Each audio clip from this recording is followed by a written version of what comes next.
BetOnline is your number one source for all your betting needs. Hey everybody, it's Lloyd Spence with BLEAV in the ACC, and get the latest odds, lines, and matchup reports for baseball, boxing, golf, and more. BetOnline continues to be the fastest and easiest way to place your wagers, including live betting and your favorite casino and card games available to play right from your phone. So head to the website and use your mobile device to sign up today and get in on the action. Remember to use the promo code BLEAV for your 50% welcome bonus on your first deposit. That's BLEAV, B-L-E-A-V. It's BetOnline. It's where the game starts. You can tell them the Noisemaker sent you.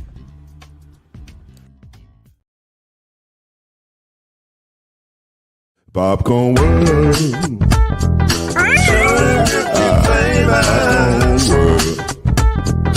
Popcorn World. Yeah.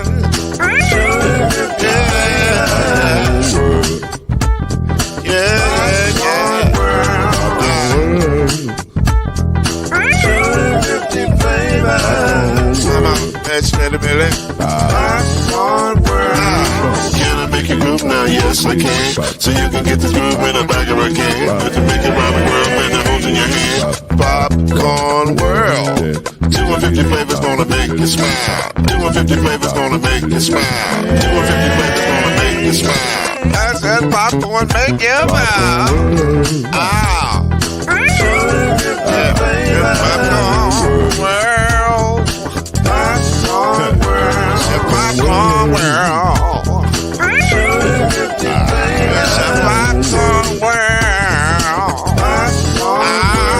It's a popcorn world.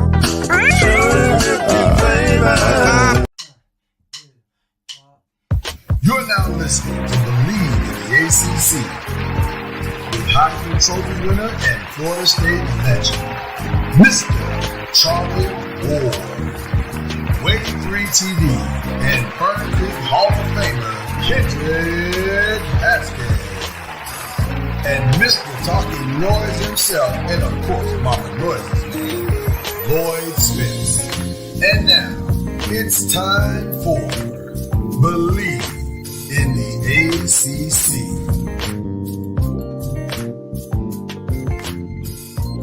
We are so excited to be here with you. We have taken some time for ourselves, and it was good.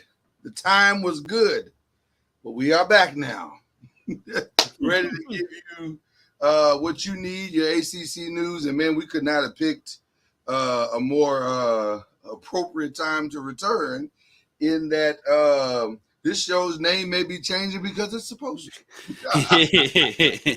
Believe in something. Believe in question mark. I don't know.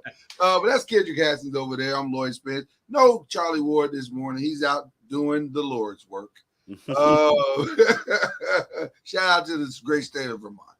But we are here and we're going to have a good time. And it's ironic that he would not be here today. Because his beloved Seminoles are causing all kinds of problems for for the ACC right now. As we get into today's topic, and listen, we've been hearing about this. Matter of fact, it's ironic because the last time we were here, we were kind of talking about this, but very lightly. We were kind of hinting around that there was some issues and some meetings going on and everything.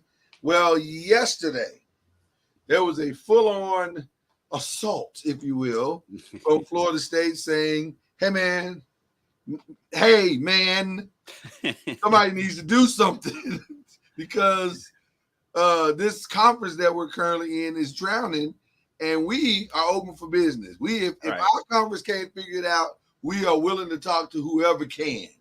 Mm-hmm. And they are, I guess you could say, officially made a threat, if you will, to leave the ACC. Now, they're the only ones that have said it publicly. Right. But privately, there are some other conversations happening with other schools. One in particular is the school with our beloved Dabo Swinney. And they are also saying, well, listen, I mean, conversations can be had. Right. If y'all want to have some. My DMs are open. My DMs are wide open. if you want to talk about some things. Now, while all of that's going on, there's some other conversations happening on the West Coast.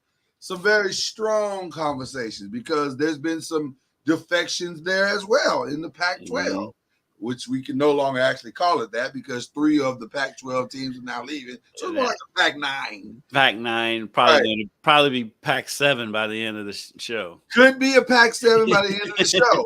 The things are shrinking quite honestly very fast. And so right now, the schools that are leaving for sure, USC, UCLA, Colorado, and the pending list pick.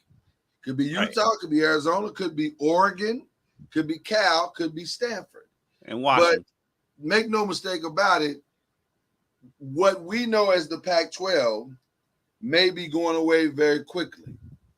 The Pac-12, right now, looks like it's going to be gone soon. Right. Well, and that's what makes it.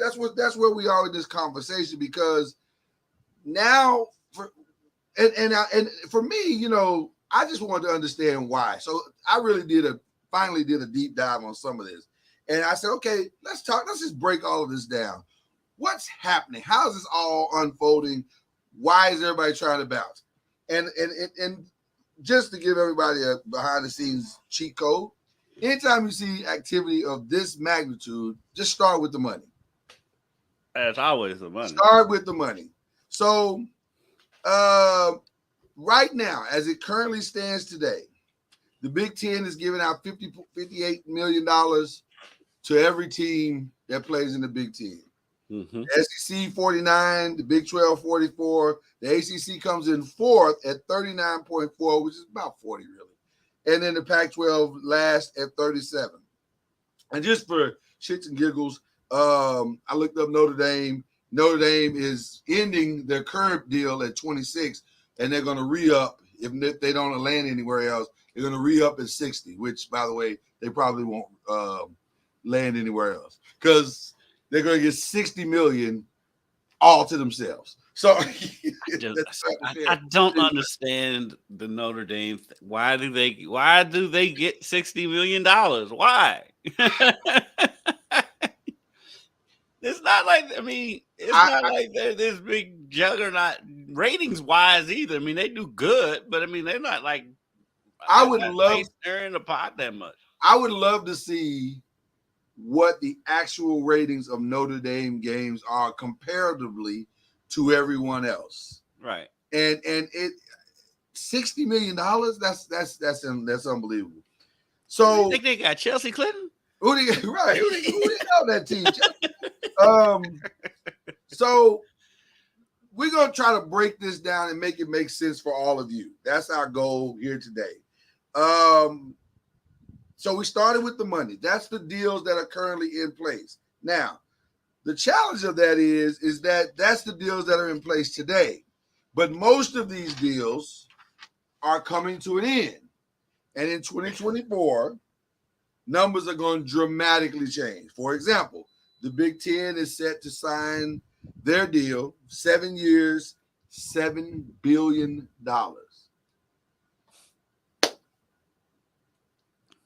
With a B. That speaks for itself. Doesn't really need a lot more explanation than that. Yet they still can't pay the athletes. Huh? But yet they still can't pay the athletes. Right. They're still having trouble paying the athletes in the Big Ten. The Big 12 they're set to sign their new deal in 2025, which it's rumored to be around 2.3 billion, but I'm curious about that because with their juggernauts leaving, are they still going to be able to command that kind of money? So I'm curious about that, but we'll see. And Colorado's going, and if Colorado can make a splash this year, they just replaced them quite nicely. So so that's that. The Pac-12 is desperately trying to secure a deal from somebody. At this point, they would go to Tubi. Right. Right, if Tubi had the money. Matter of fact, I heard a weird thing yesterday that they were trying to work a deal with Apple. Apple TV, yeah. Yeah, but it was contingent upon how many people were willing to sign up with Apple. And I'm like, well, then y'all ain't really got a deal. If y'all got to work for Apple to get your deal, that doesn't make any sense. Right. So anyway, but their deal is set to expire June 30th, 2024. So they are in full. When I tell you the Pac-12 is in trouble, they are in full trouble. The SEC, their deal kicks in 2024 at the start of 2024 season. 10 years, 300 per year. So for those of you kiddos that are doing the math, yes, that is $3 billion. Mm-hmm. So they have the second highest deal, but they also have probably the highest earning potential because it's the SEC, right? So you say, well, what about the ACC? What's their situation? Yeah, they're stuck in a deal. Yes. They are completely stuck in their deal till 2036, and they're going to make exactly what they're making right now, which is where our problem leads us today. Right. They don't have a B in their. They do not have a billion. B. Their billion still has an M on it. Yeah, and barely an M. So the separation is minimum $30 million for them per team. Because everybody else has doubled that number, right? But it gets even better. Texas and Oklahoma just bought themselves out of the Big 12 to go to the SEC starting next year. Now, you say, how much do they have to spend? They spent $100 million. That seems like an obscure number. Where did they get that number from? Well, they basically got it from what the Big 12 was making plus 6 to make it right around $50 million per season. So they're going to have to pay $100 million for this year's season and the season that they won't be there in order to be that. So I use that number as the guide to what they would have to, an SEC team would have to do to get out of the contract. And we'll explain why they would have to do that to get out of the contract here in just a second. ACC team. The ACC team, right? So based on the roughly $40 million, and if you add 6, like they did, $45 million that the ACC is making, and the 13 years left on their contract, an ACC team would have to have a buyout number of about $585 million. That's insane. To get out of that contract. It's insane.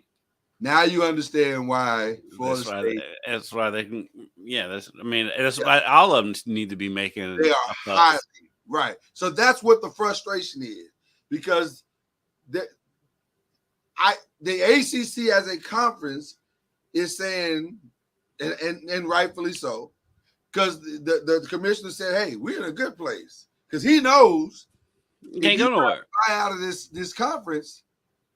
At minimum, we're starting at $300 million. But they may stick their feet in the ground and say, "Give us the whole 585." But minimum, we're starting at $300. They can't get out of the TV deal. Nope. And there's this language in the grant of rights. Now you're saying, what is the grant of rights? Grant of rights is very simple. Very simple.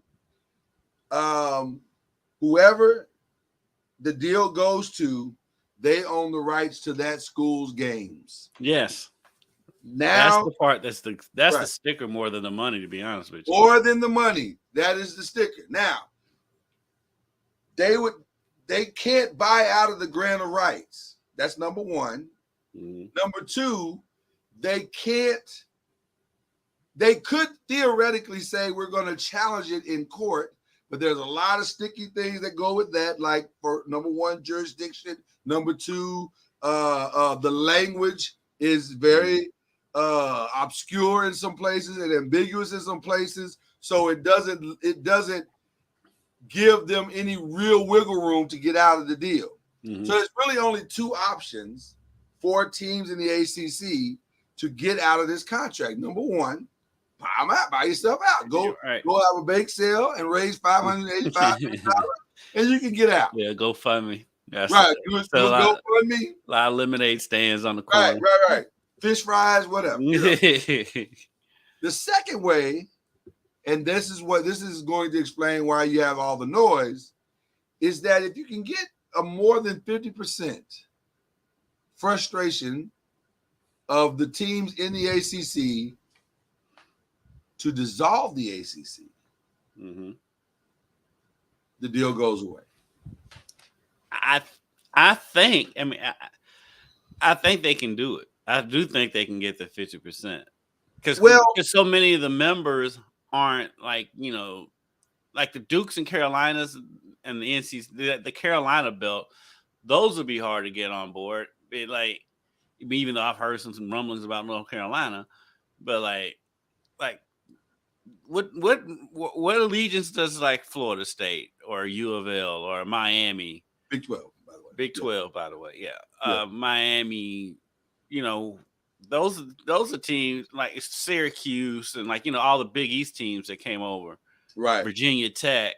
What loyalty do they have? None. I can understand the Dukes and Carolinas and Wake Forest and all of them. They was, the original ACC, but all the ones who expanded into it, what do they have to be loyal to? I mean, granted, Louisville I can see because the ACC kind of saved them when the Big East fell apart. Right. But and when their deal to go to the Big 12 kind of fell apart too, because remember U of L was almost dead set going to the Big 12, and in last minute it would end up being West Virginia. So all those teams, what real loyalty do they really have to the ACC to stick with this? Especially when there's a lot of rumblings about some of these ACC teams going over to the Big 12. Yeah, without saying too much. Yeah. And so, what loyalty do they have to the ACC? So if they can get that, I think there's a legit chance they can get that 50%. And I think that's what they're offered. But that also brings us to another scenario. This is the one that's quietly being talked about. And I would say there's some interesting Zooms that we're not privy to going on as we speak. The two conferences that are looking to be the odd people out right now are the Pac-12 or Pac-9 and the ACC. Mm-hmm. And there's conversation of a merger there. But the way that the merger would work is that the Pac-12 would still play their games on their coast. The ACC, and they just play a championship game. And a championship game in the middle. That actually makes sense to me. It makes sense when you factor in geography, the money it'll take. Like basketball and football traveling over there is, that's not that big a deal. But when you get, because those are revenue sports, but when you have to try go to a West Coast swing and all that, but when you have to send a baseball team, when you have to send, those sports that don't generate profits, then that's when it becomes a problem. Yeah, like you're gonna send the softball team from North Carolina to Stanford. Yeah, I mean that's insane. That's crazy. I'm gonna tell you why I like that scenario. In all honesty, more than anything else I've heard, because it's still now. It does. Here's the one thing it doesn't do. It doesn't grab you, LA. It doesn't grab you, New York. You still got to buy into those two markets, which would be critical and key to the deal. And if you get LA and New York, this deal is useless. if they can somehow pull this off and keep Washington and Oregon in the mix, then it could be viable. But if Washington and Oregon both end up in the Big Ten, which it seems like that's probably going to happen, then yeah, because you're left with, because I mean, think about it, because the only markets you're left with on the West Coast, because like Arizona looks like they're going to the Big 12 and probably going to take Arizona State with them. Absolutely. So you've got Northern California with Cal, and what? And listen, and Stanford. You got Northern California with Cal and Stanford. Yeah, and the size of those media markets matter tremendously. Yeah. So it in theory it could work, but those guys would have to buy in like now. But I think in order for it to work, here's the catch. All of those teams would have to opt out on the Pac-12, and all of those teams in the ACC would have to opt out to then go and say, now we're going to form this mega conference called the whatever. And they would have to make a serious concession and an appeal to Notre Dame. That's what they would have to do. They'd have to go after Notre Dame big time. What does Notre Dame? Why would they come over if they're getting $60 million by themselves? Well, so here's what makes it interesting, because in order for this to work, they gotta get ESPN on board. Right. And whoever owns the Pac-12 deal, which whatever that deal is. Well, I guess it doesn't really matter because that deal's about to end anyway. So they got to get ESPN on. Really, ESPN is the key to the deal. Mm-hmm. They got to get ESPN on board, 100%. And ESPN right now has no reason to negotiate with the ACC because they already have that contract. They don't, except for the fact that they've got all. The only way here's be the reason why they do it. If ACC complete top to bottom says we're all out, we're dissolving this league. Now ESPN is ready to listen. Mm-hmm. Now you got a conversation that we can have.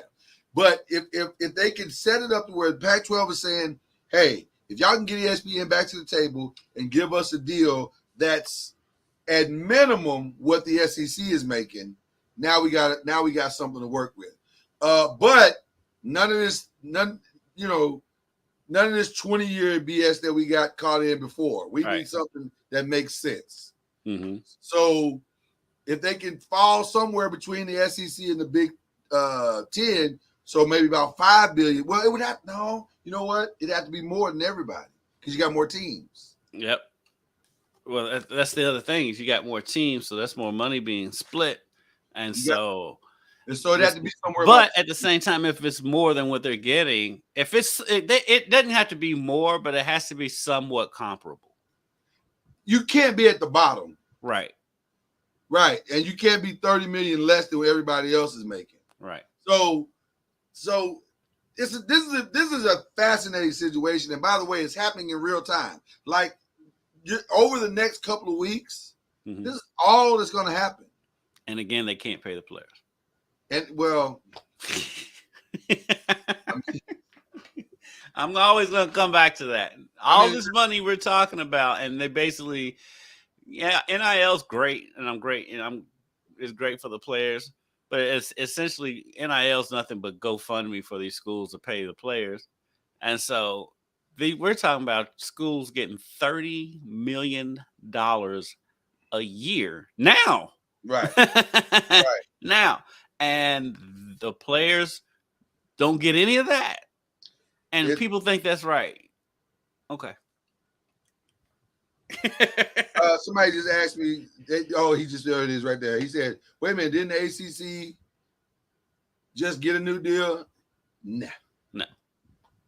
They're stuck in their old deal, and therein lies the problem, John. They are completely stuck in their old deal, and their old deal was antiquated the moment when they signed it originally in 2016. Yeah, the president, who's no longer the president. Thank goodness for the ACC. Right. Had a complete lack of vision. Like he had no idea what was happening. Right. Just got taken by ESPN. He was the equivalent of the kid in the lunchroom who was promised to sit at the cool kids table until they walked into the lunchroom and saw that the cool kids table was already full. Right. He's like, remember those episodes? It shows how old we are. Leave It to Beaver. Yep. When they would all the kids would tell Beaver we're gonna do one thing, and then he'd show up and they was doing something else. That's exactly what happened. That's what ESPN did to the ACC. That's exactly what happened. I thought we were all doing this. Oh man, you should have been here earlier. We don't do that, but then we decided, nah, we ain't doing it. So now everybody's scrambling. So we talk about the ESPN thing, but here's what it really comes down to, Kendrick. Can the commissioners of the Pac-12 and the ACC get out of their own way and fight for their schools? Or is it still going to be every man for themselves? Because right now, everybody looking out for themselves. And I think that it works. You know, the people running the conferences, they'll be more than welcome to joining hands and whatever and working together. But for the schools themselves, yeah, good luck trying to get them to not be every man for themselves. And as much as I criticize the schools because they're not paying the players, I don't blame them. I mean, at the end of the day, you got to get your money, and you can't compete. That's the end of the day. That's the biggest thing is if Vanderbilt is getting $30 to $50 million more than Florida State every year, how is Florida State supposed to compete with that? They're not. There's no way they can. And we're talking about Vanderbilt. Yeah. And by the way, Florida State, the best thing that Mike Norvell could have ever done is get those 10 wins last year. Oh, yeah. That's the game. Because Florida State, their argument they're making, they could have been making. Yeah. But now they've got leverage because they had a big season last year, and they're in shape to have poised to have another big season this year. And kudos to them for striking while the iron's hot. And again, that just worked. It could not have played out better for them if they tried. And with that being said, watch out for Louisville if they have a big season this year as predicted. Well, predicted by everybody except the ACC, apparently. Right. But if they are successful because of the media market, because of the way people love sports around here, and that they will make noise if they can turn around in football. And the turnaround in football for U of L is not as big as the turnaround had to be for Florida State going in. Because they got a new coach, but they're coming off an 8-win season and a bowl win, right? And so if they could turn things around, even if they can get to that Notre Dame game 5-0, because Notre Dame most likely will be 5-0 coming into that game too. Most likely going to have game day here. I would say if it becomes a moment in the season. Yeah. If they can have a good showing, they don't have to necessarily win, even though somehow they're favored in that game right now. I still don't understand that. Yeah. But if they can win that game, if they can be in that game, make that a ESPN classic game, you don't think, the iron's hot for them at that point. If they can finish out the season, if the Louisville can go, if they can get a 9-10 win season this year, they can look for Louisville to start piping up. Well, and again, this is a weird, perfect storm for the teams, but a horrible storm for the conference. Right. Because the better these teams do this season, and it looks like Clemson's going to have maybe not a championship season, but a somewhat redemptive season. Mm-hmm. Florida State could be in the Final Four. They're that good. Louisville could rebound this season. U could be back. Do what we think they're capable of doing. That's the worst case scenario for the ACC, because here's what I think will happen. I think if those three teams do well, then that's the thing that causes all the dominoes. As much as we joke, but Miami too. Yeah, Miami too. Miami too. Because if you look at it, there's no. I think Miami is the biggest. As much as we make fun of Miami, they are the biggest fish in that, because of the market. Of the market. The SEC and the Big Ten, especially the Big Ten. I think Miami's the one that's most likely going to go Big Ten because SEC already has a team in Florida. Right. And so, and Big Ten's looking to get into the Florida market. You get in there with it, with the biggest market in the state, and best way to do it. Yeah, and so I could definitely, I see Miami going to the Big Ten, coming off a Final Four. Yeah, two Final Fours. Perfect time to get Miami in the mix. Yeah. So I have to agree with you on that. But I'm also say this too, and I'm going back to the defection part or the dissolving part. Those 4 teams do well in football season. The rest of the conference could say, well, we don't want to be holding the bag when this is all said and done. Mm-hmm. So we'll follow you guys. If you guys are truly saying you're going to leave, let's see if we can set up a deal where we can go wherever you go. Mm-hmm. You don't think Syracuse is going to want to go wherever Louisville goes? You don't think Virginia Tech is not going to go? Is going to want to go? You don't think Duke and North Carolina? You don't think there's the conferences that want Duke and North Carolina in their conferences, basketball wise? Come on, man. I think football is the catalyst. And don't let Drake May, who looks the part, definitely looks the part. Don't let him win the Heisman. So this is a very unique year for the ACC. Maybe the most unique year we've had in the last 5 years. If they can be competitive and in the mix, the dominoes, I'm almost certain, will fall. But what direction is the question? That's the question. And bring it back a little bit, because the thing that's kind of confusing with all this conference stuff up in the air, mm-hmm. that Louisville and Miami signed a rivalry, basically made that a rivalry by adding the Howard Schnellenberger Trophy, which leads you to believe that okay, maybe they are going to stay in the conference, because that's the best way for them to play each other every year is if they're in the conference. Yeah. If they split up, then what do they? If they're planning on getting out, are they a package deal? And I think that might be where we're headed, because I do think there's going to be package deals. I can see Louisville, Miami going the same direction because it makes sense for them both to go to the Big Ten. Well, Louisville's not going to. They don't have the academics to go to the Big Ten. Well, I mean, no disrespect to Louisville. They've increased their academic profile by leaps and bounds since joining the ACC. But like originally, when they joined the ACC, they didn't have the academics to join the ACC.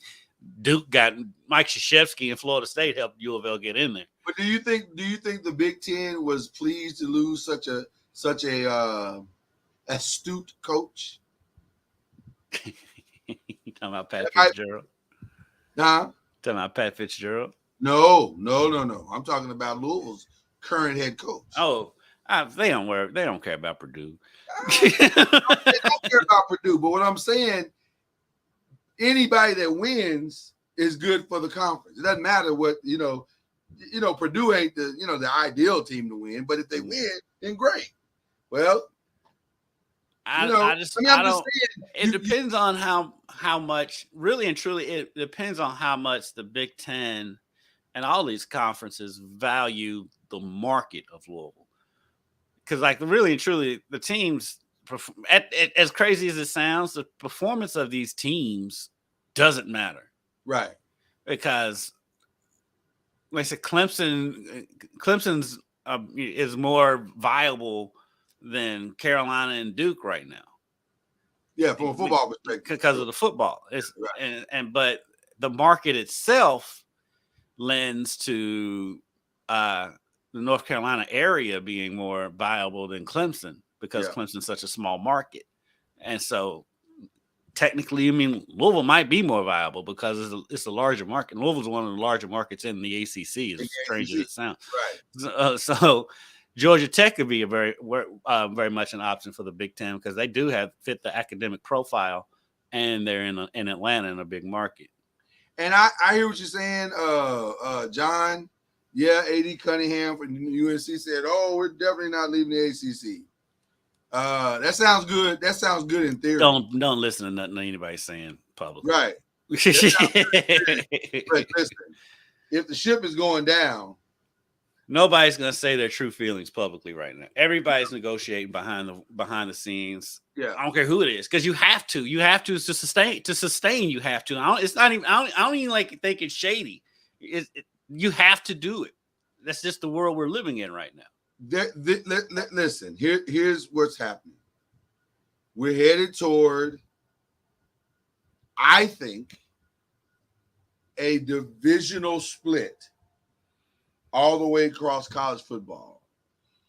Now, you have to decide for your school where you want to land in this divisional split.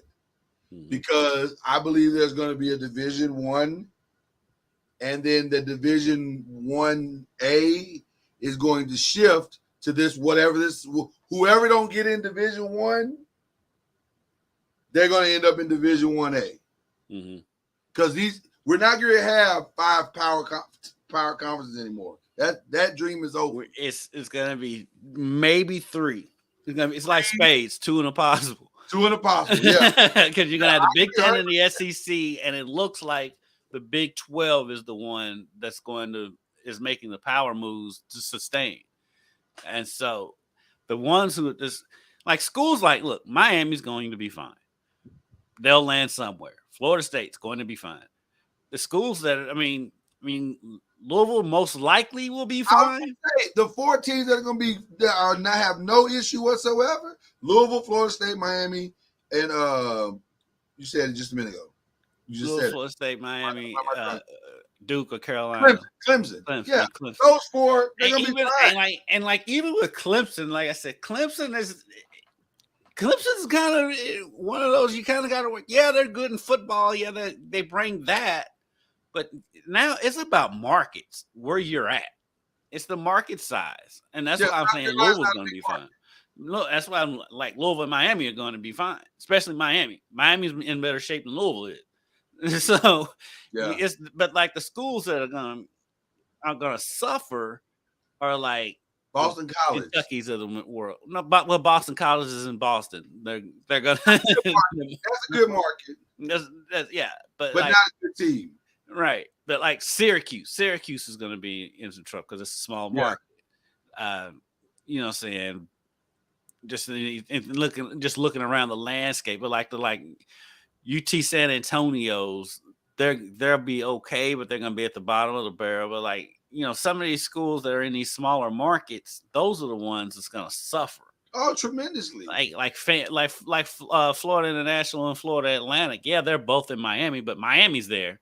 Yeah. So it is very likely to me that college football is going to have a high school football look.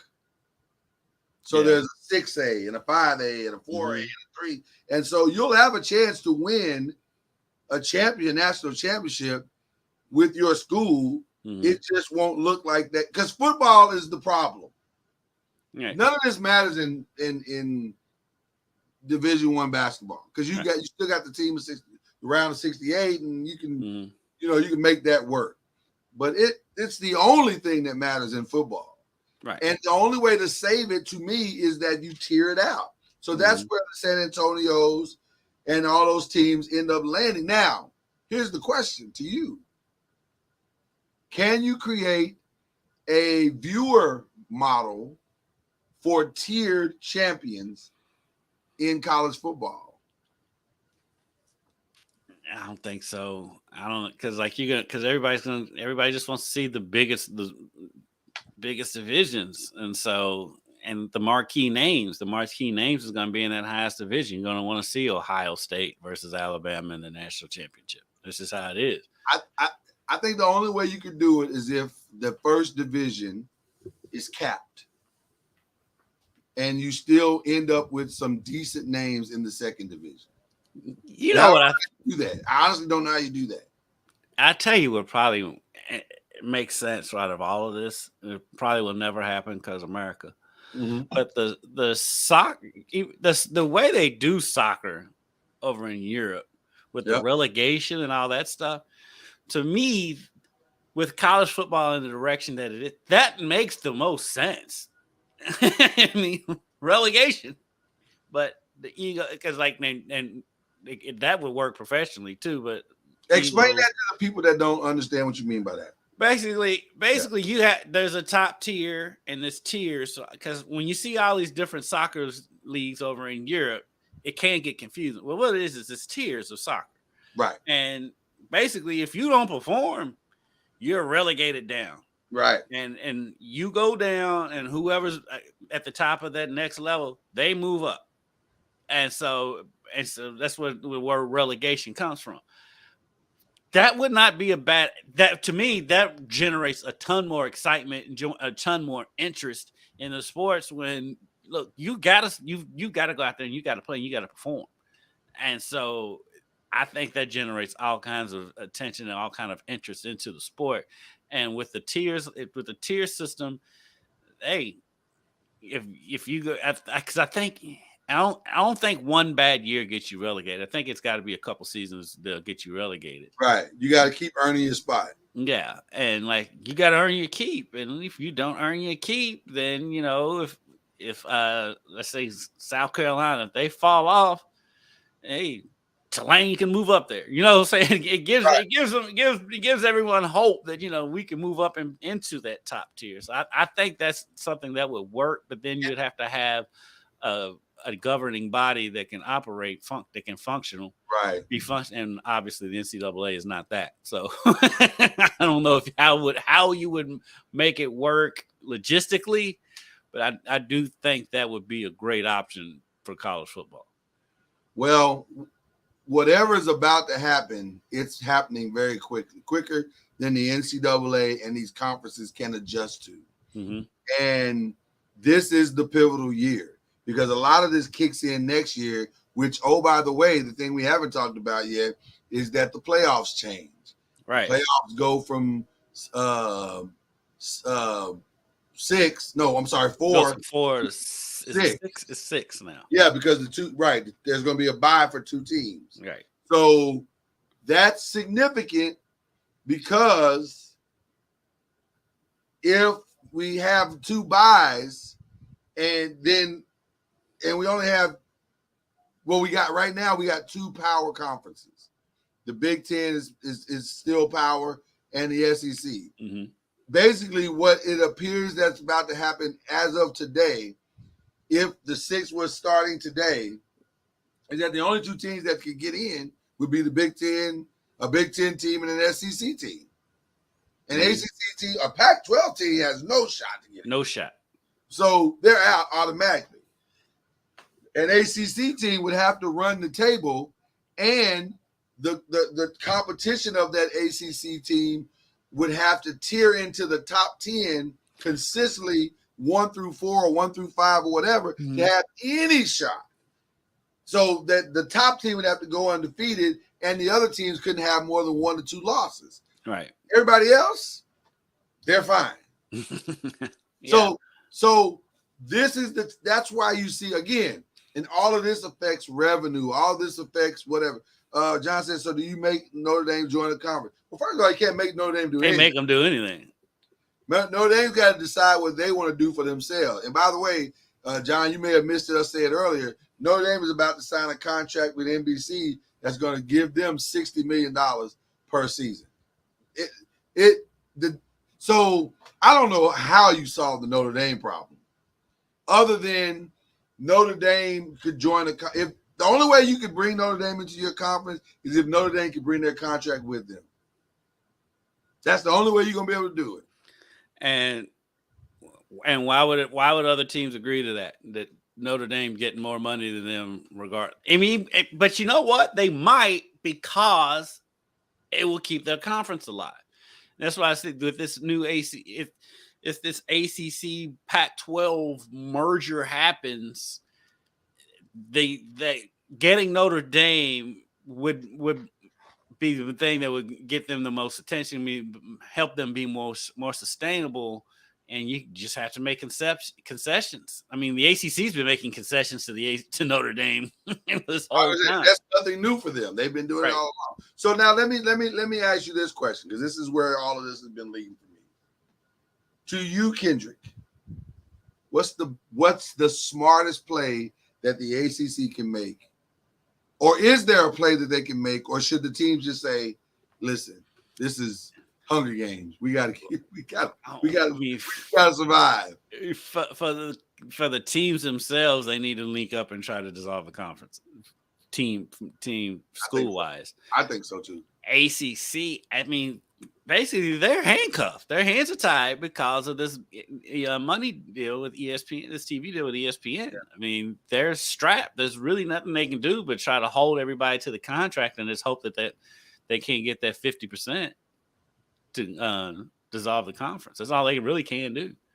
I want to repeat something we said earlier, because I want people to understand that if the standard of buyout that Texas and Oklahoma just had to pay is the standard by which everyone will function going forward, and I can't believe that they would do anything different, then that means that an ACC team, to get out of their contract, would have to buy out the entire contract at its current rate, which is about $585 million. Now, you say, "Oh my God, that's a lot of money." Maybe not, because if you're going to go to a conference and they're going to guarantee you that what you're going to get is double that, then it makes sense. 585 makes sense. If you have a home to go to, right, it's fine. But I mean, and I think that's kind of why Florida State's going ahead and putting their name out there, like, "Hey, we're available." Because if they can find a home to go to, they may go ahead and just swallow that 585. Well, see, I think Florida State, now, and again, Charlie's not here to confirm or deny this, but I think Florida State. You could just left it at deny. We know Charlie. I think Florida State has already had this conversation with their board. Oh yeah, at this point, they're saying whatever we got to do. Yeah. Yeah, I mean, I totally expect Florida State to be gone next year. I do too. I think Florida State will be the first domino to fall. I don't think you come out publicly and talk as recklessly as they did yesterday. If they don't already have a home, they may already have a home. I don't deny that. I think Florida State is halfway out the door. Mm-hmm. I really believe so. Now, if that is true, then the ACC only, the teams in the ACC have but one option. They need to decide, because see, here's the other part. Not 100% sure the ACC can survive Florida State leaving. I don't think they really can. I think if that domino drops, then you're really going to get closer to that 50%. Yeah, I think you got to make a decision if you're the rest of the ACC.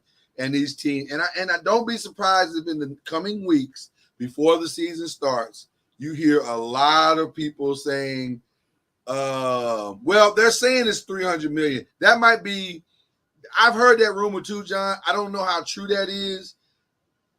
And I'm gonna say this, it leaves me a little bit uneasy with that number, because in order for that number to be true, that then it also means that they're leaving $285 million on the table. Why would they do that? Why wouldn't the conference make, especially if they're not going to dissolve the conference, why would they not make Florida State pay everything? I don't, without seeing the number, maybe, and like I said, maybe there's some back office negotiations going on that we don't know about. There would have to be. So, but again, that number may be true. 300 million may be the number, and the ACC may concede and be like, well, if you go, just pay us this, and we'll call it even. I'd be stunned, because I think if you do that, everybody's gonna pay that number. My question is, and maybe you can answer it. Because I just don't know. Yeah. Where does that money go? That's a great question. I mean, does that 300 million go to the conference and then they disperse that out amongst the schools? That's my assumption, that it goes to the ACC, and then the ACC distributes it across the board to its other members. That's the only thing I can think of. Now, again, I don't know why. I just don't see why Clemson, and if it's 300 million, let's stay with John's thing for a minute, because that's an interesting number he put there. Because I've heard that, but I couldn't confirm it, so I didn't. That's why I didn't bring it up. But since we're here, let's talk about it. If that's the number, that's actually a doable number. 300 million is a doable number, especially for a Florida State, especially for Miami. Maybe not for a Virginia Tech or Virginia. I don't know. Virginia might have it too because it costs so much to go there. But that's a doable number for a lot of the schools in the conference. But it's also a number that allows them to pull the trigger of what you said a minute ago, to put that 50% vote in place. Because now, if that's all we got to do to dissolve this, let's just dissolve it and not pay the $300 million in the first place, which makes that reality more palatable. I'm telling you, this thing is about to get crazy. It's it's already crazy.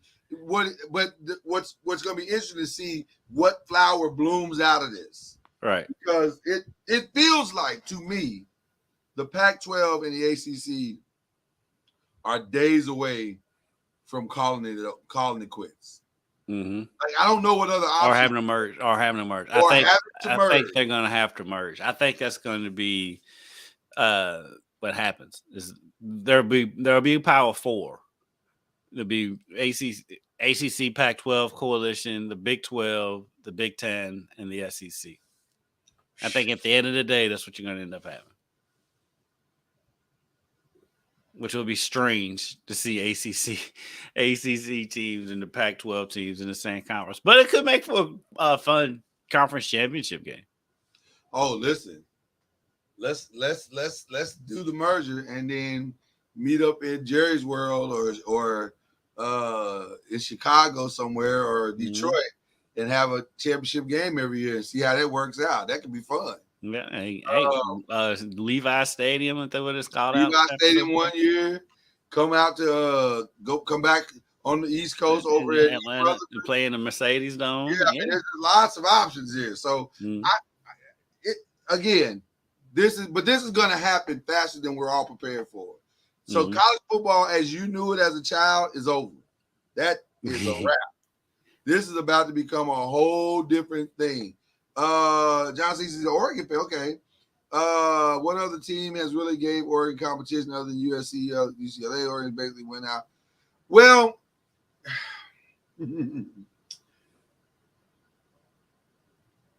Oregon though has a tradition of fumbling the ball, and Oregon's an anomaly. They're a weird anomaly because it's such a small market. It's a small market, but they got a lot of money.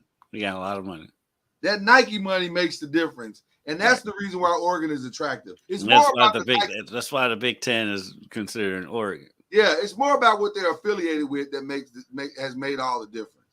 So, because you look at Washington, Washington hasn't been. When was the last time Washington's been competitive nationally? It's been a while. It's been a long time. But they're in Seattle, and it's the Seattle market, and so Washington's attractive to the Big Ten. I think Washington and Colorado were competitive around the same time. Yeah, in the 90s. Which is in the 90s. Like when Eric Bieniemy was actually playing football. Exactly. A long time. This is a fascinating situation for me, and this is definitely one of those stay tuned situations because it's going to unfold, and you're going to see it get more and more momentum as the days go by. Yeah, it's going to be crazy. These next. I mean, I was gonna say next couple of years, but these next couple of weeks could be crazy. Next couple of weeks. I fully expect Florida State to make a decision before the season starts. I do. I do too, especially because, like I said, for them talking as reckless as they were yesterday, it feels like they got a lot of stuff in place. Yeah, they've got stuff in place. They're not coming out that reckless without stuff in place. Trust us when we tell you, no one does that. No one says we're open for business publicly. Right, already been in business conversations. Right. So yeah, they're in a good spot. All right, so that's that. I hope you have a better understanding of all of that. I do want to just real quick just address a couple of different things that are out there that we can just talk about here real quick. Just we like to talk other sports as well. Are you satisfied with your team's offseason moves? I mean, on paper, I think they're going to be fine. I really do. Getting Gilmore on defense is that's good. That's good. If he still gets some in the tank. Yeah, and you get me. If he's whatever he's got in the tank, him and Diggs out there should be. Defensively, they're going to be really, really good. Offensively, I just don't know, because I was just having this conversation about Dak the other day with somebody, and the thing is, Dak is good if you only throw the ball 25 to 30 times a game. Mm-hmm. You do not need to be throwing the ball 40 and 50 times a game with Dak Prescott, because that's when the mistakes are going to happen. It's Tony Romo reincarnated, because Romo was the same way. Yeah. But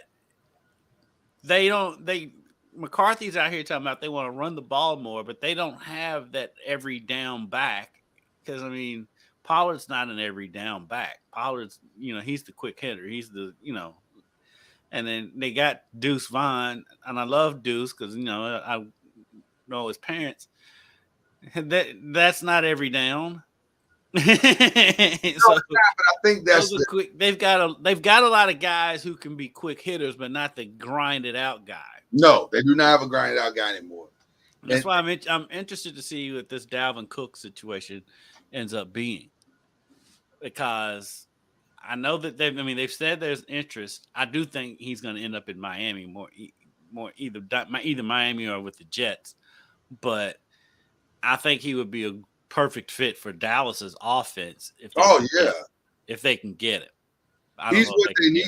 He's what they need. He's what they need. If they're talking about they want to run the ball more, he's what they need. They need to be going after him hard. I don't know how hard they're going after him, because they're weird about who they go after in free agency. It's just weird. But I know that there's interest, but I don't know if he gets to them. As I say, he's already visited the Jets. The Dolphins seem like the natural fit because he's from there. So I hope they can get Dalvin Cook. I'll feel a whole lot better about the season. But just looking at the NFC landscape, they're still like the third or fourth best team in the division, in the conference. The rest of the conference is woof. Because the 49ers, as great as I'm not 100% sold on this quarterback. Yeah, he came in and played great at the end of the season, then he got hurt. But he was the last pick in the draft for a reason. Listen, the old saying is true. Anybody looks good without the tape. Right. Exactly. And we've talked about that 1,000 times on this show. What are you going to do now that they have tape on you? And they know your tendencies. Come on. Right. So I listen, I'm not on the Brock Purdy train because I don't know what he is yet. Right. I know he had a good run at the end of the season. And these people putting him up there as a top 5 quarterback in the league. I'm like, you people. No, I don't buy that. They don't believe that themselves. That's just clickbait. Stephen A. No. Well, I hate that we had to go through as much drama at the end of unnecessary drama. But I'm glad it's over with and we can move forward. But is it? It's over. But it's over for this year. Well, I think it's over, period, because I think what the conversation ended up being was because I think the hesitancy, and it wasn't said publicly, which I appreciate, because that would have been a whole nother thing, but they just want to see him do it again. They want him to be healthy. Guarantee him the kind of money, and even though it's not a lot of money comparatively, to guarantee him any money without seeing him do it back to back yet, because he's never done it back to back. Again, he's never stayed healthy. Yeah. Yeah, I think you gotta, and I hate that for Saquon because Saquon is amazing. Mm-hmm. But still, bro, you gotta do it back to back. Right. And I like that. I think the deal, though it ain't what he wanted, I think the deal was fair to both of them. Mm-hmm. We'll guarantee it to show you we appreciate what you did last year. If you can do it again, we're good. Now, to his credit, he dropped a lot of that weight. He looks great. He looks amazing. He looks faster, if that was even possible, but he looks faster. So we'll see. But I like that there's no drama going into the season, and we can just go play. So either way, I think both of us are just playing for second in the NFC East. See, I don't know, because here's the thing. There's a lot of young kids on that defense in Philly right now. They're young, but they've got so much firepower on offense. They do. Can't argue with that. And I can't stand Eagles fans, but I mean they're loaded. They're legit. And I'll be the first to say I wasn't a big Jalen Hurts guy in college, but the leap that he has taken in the NFL is admirable. Well, I've become a fan because you can just see how that guy works. I was just about to say I've become a fan because I just, for the one thing that I love about him is that he's always, from Alabama to now, when criticized, when told he can, when he told it, he just puts his head down and works. Yep. And every year he seems like he gets better. Mm-hmm. Because you didn't know he was going to get that much better at Oklahoma. I mean, he took a leap. I mean, he's taking a leap in the NFL because, I mean, his second year compared to last year, I mean, it's night and day. And then that performance in the Super Bowl, good Lord. I mean, he was the Super Bowl MVP, even though they lost. Oh, he's Super Bowl MVP. Away MVP. If they'd have won, and I would bet to say he got votes regardless of whether they won. I'm sure he did. Yeah, I mean, he'd be like Jerry West. Yeah, he was amazing. So yeah, I should be interesting. The AFC is just wild. I can't wait to watch it because all the quarterbacks in the AFC except for Hurts. This is the ACC show, so I'm gonna say something. I cannot wait to see what Lamar can do with receivers and open spaces. Yes. He is. Keep in mind, Lamar has done all he's done in his career with 8, 9 in the box and no receiver. Now you got our boy Zay and Odell. And Odell's been looking good from the videos that I've seen. You got Rashad back. You got Andrews back, and J.K. Dobbins can stay somewhat moderately healthy. You got Melvin Gordon. He's old. Give him a little cushion. Yeah. Just be a safety net from time to time. Yeah. I mean, it's just Baltimore is going to be super interesting. And no more 8, 9 in the box. That's what blew. Yeah, and honestly, that's what blew my mind with how stupid these people were being. How the 49ers don't go after Lamar, or the Dolphins don't go after Lamar with what they have, and you put Lamar with the weapons that they have. I think that, you imagine Lamar back there with Debo and McCaffrey? There's been a weird type of collusion. I think the collusion was so stupid. And I think there's something, like even with the running backs, I think there's a collusion going on. There's no way you can tell me, and I love Saquon, but you trying to tell me you don't need Saquon on your team? Right. Or you don't need Saquon Barkley? Oh, really? Okay. So, or Josh Jacobs? Right. Come on, man. So I think Alvin Cook. Yeah. So I think there's a weird collusion that's been going on. Why, I don't know, but there's this big fight against certain players and not allowing them to get what the markets in theory says they deserve. Well, when they set the market, then that's the problem. They set the market, and so well, and I'll say that I'll close with this. I said this last night on the 5. The biggest problem with the running backs situation is how they're defined. Mm-hmm. They're defined as running backs, and they're not that. Saquon is not just a pure running back. Right. Josh Jacobs is balls not, out of the field, out of the backfield. You can catch, when you can block and you can run. Those are 3 different skill sets that you're bringing to the table at a high level. Mm-hmm. And I'm sorry, they deserve to be paid as this multitask back that they are. I really and truly believe that running back should be allowed to come out of college early. Because if you look at it, and I know we're running out of time, but if you look at the running back situation, they get used up in college. Because my go-to in that situation, when you think about it, is like Benny Snell. Benny Snell was an unbelievable back in college. He's basically a third down back now for the Steelers. Why? Because he got beat all to death in college. He ran the ball. I mean, the fourth quarter came in Kentucky, and Benny Snell was running the ball every play. His best years were in college when he wasn't getting paid. Yeah, and even though Derrick Henry is a unicorn, it's the same thing with him. He defies all logic that he's still upright.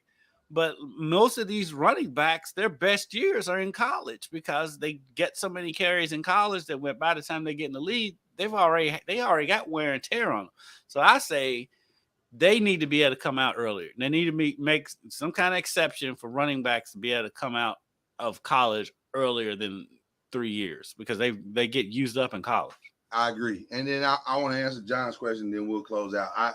John, in theory, what you're saying is correct. But the problem with your theory is that, again, these guys aren't just running backs. Those teams, Leonard Fournette was catching as many passes out the backfield from Tom Brady as he was catching receiving handoffs. So what is he? Is he a receiver or is he a running back? And so if he's both. Like Deebo Samuels. What is he? Deebo Samuels. He's not a pure running back. He's both. Christian McCaffrey is both. Christian McCaffrey is putting up 2,000 yards because he's combining the both skill sets. So that's the problem. And I think it's the NFLPA that's got to fight for these guys and say, hey, man, we got to redefine this position.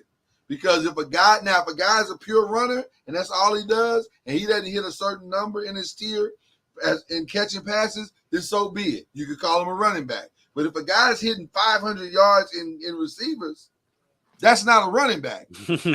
That's a multi-back. This guy can do a lot of different things.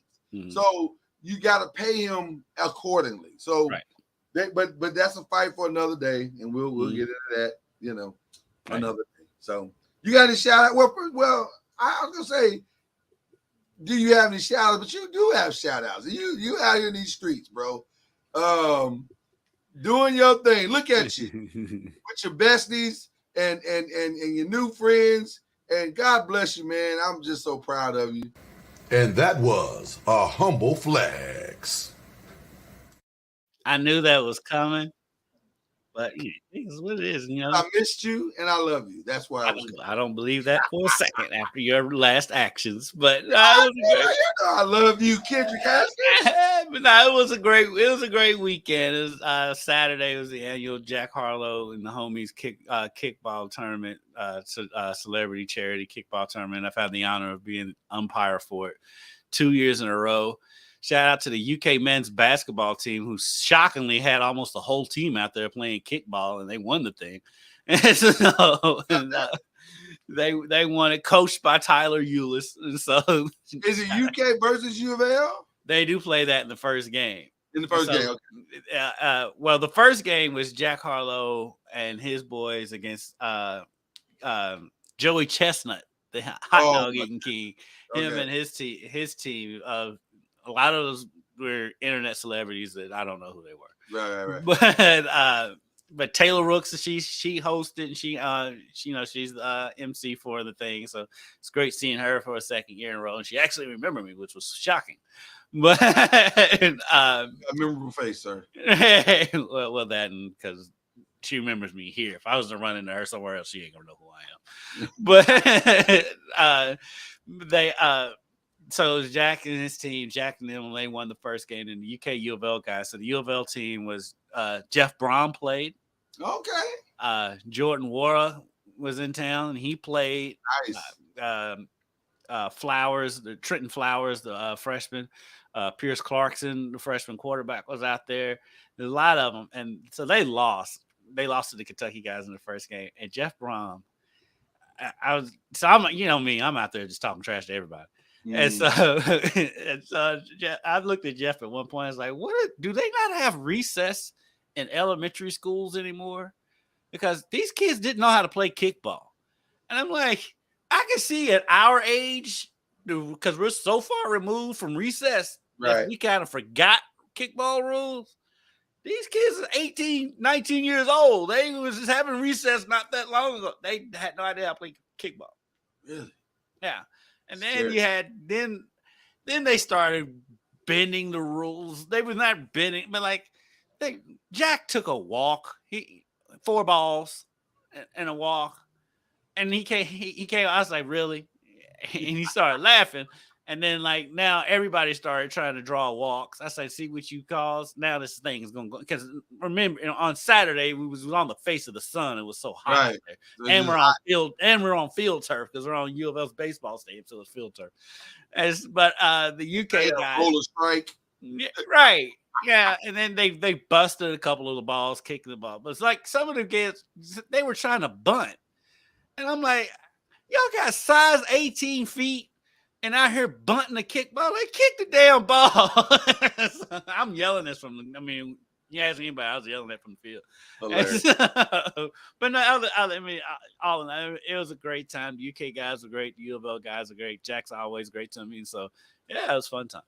Awesome. So, shout out to my boy, Jack Harlow. That's right. That's right. And that was a humble flex.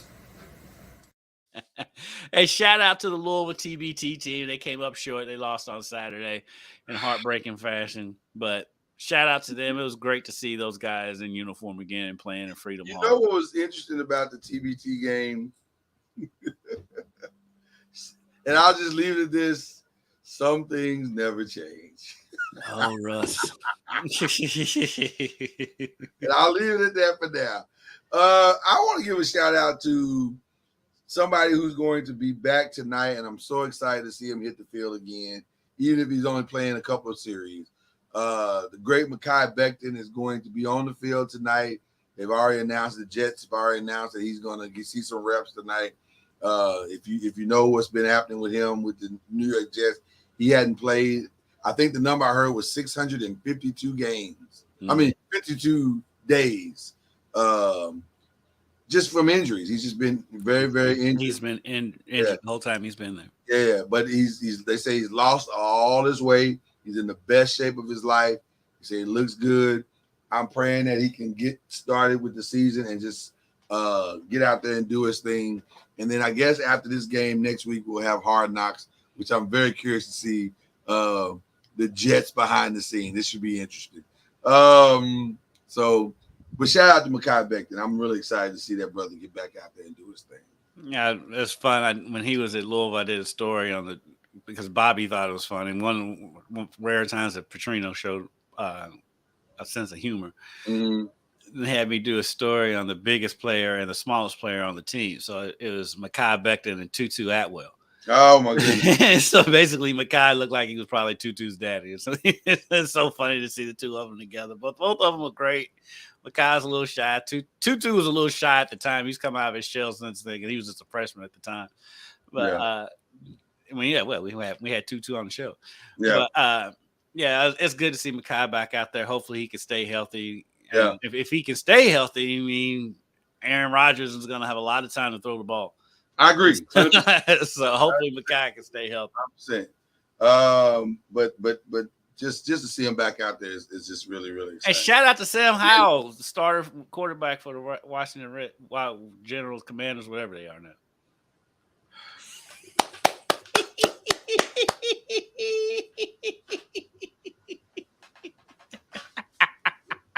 I look forward to seeing Sam this season because I'm sure he'll be an easy target. So he's Wookie Panub. Yeah. It'll be definitely an easy target. And then my last one, I don't get to do this often. I don't think I've ever done this on this show. Humble flex yourself. My Texas Rangers, who are making power moves out here in these streets today. You get his start. Listen. I'm bragging because I ain't had a chance to cheer for the Texas. I love the Texas Rangers, and I have not had a chance. That's the only Texas team I cheer for, the only one, and I have not had a chance to cheer for them in a long time. You'll get a kick out of this real quick story. So, day of the trade deadline, myself and Dusty Baker, not the Dusty Baker, but the Dusty Baker I work with. He's our weekend sports guy, young guy. Of course, he's a baseball fan. Right. And so he's just now learning the ways around here because he just started. So we're at a U of L open football practice. It's 2:00 on the trade deadline for the MLB. He's all excited about the Reds and he's like, "What the Reds gonna do?" And he's like, "This person after this. This is a Red. This is a." I'm like, "They're not going to do anything." He was like, "You didn't know, did you?" He's like, "Oh, he's heard me say it, but he thought you have to experience it." Yeah. I was like, they're not going to make any moves, especially when they're already thought to be a year early in contending anyway. And they're not going to do anything. Are the Reds the Clippers of baseball? The Reds are the Bengals of baseball. I don't know, because the Bengals now seem to be committed to winning. Yeah, and when everybody's on their rookie contracts, we'll see going forward. We'll see where it goes. Great point. That's a great point. It's all fun and giggles until that gets put out. Don't be surprised if it's just Joe Burrow and Jamar Chase next year, and the other two receivers, Higgins and what's the other one? They're gone. There's no way they're gonna keep all four of those receivers. Oh no, you want that, John, from your mouth to God's ears. I fully expect Scherzer ERA to plummet below 0. And now he's back in Houston. Him and Verlander will find the fountain of youth this last half of the season, third of the season, and they'll look amazing. Mm-hmm. And now the seeker's back for us. I'm telling you, we took out punishment on the White Sox last night just because we're that excited. So I'm very happy to see. So I get to cheer baseball. I haven't been able to do that in a long time. So okay. Congratulations. And then I want to give the Aces time too, but we'll do that another day. I love the Las Vegas. I have thoroughly enjoyed watching them play this season. Las Vegas Aces, amazing. I mean, listen, it's July and August. You don't get to watch. It's not a lot to watch. So you got to find entertainment wherever it may be found. Hey, there's nothing right. The Aces and the Liberty. I mean, this age of the super teams has hit the WNBA, so it's going to be interesting to see. By the way, I think it's pretty much a lock that they're going to be in the finals. I don't foresee anybody, especially with Candace Parker getting hurt in Chicago. I don't foresee anybody beating any of those teams. No, it's a wrap. So anyway, so much to do. We're not officially all the way back yet, but we're close. But I hope you enjoyed the day. But we had to come on and jump on this thing and if news break, we'll be back. So we'll be back there. Until then, that's Kendrick, Lloyd. So we'll see you later, Charlie. You've been listening to Believe in the ACC with Charlie Ward, Lloyd Spence, and Kendrick Haskins. Please like, follow, subscribe, and share from the Noisemakers page on Facebook and on YouTube. And you can also listen to us on Spotify, Apple Music, iTunes, and wherever podcasts can be heard. And join us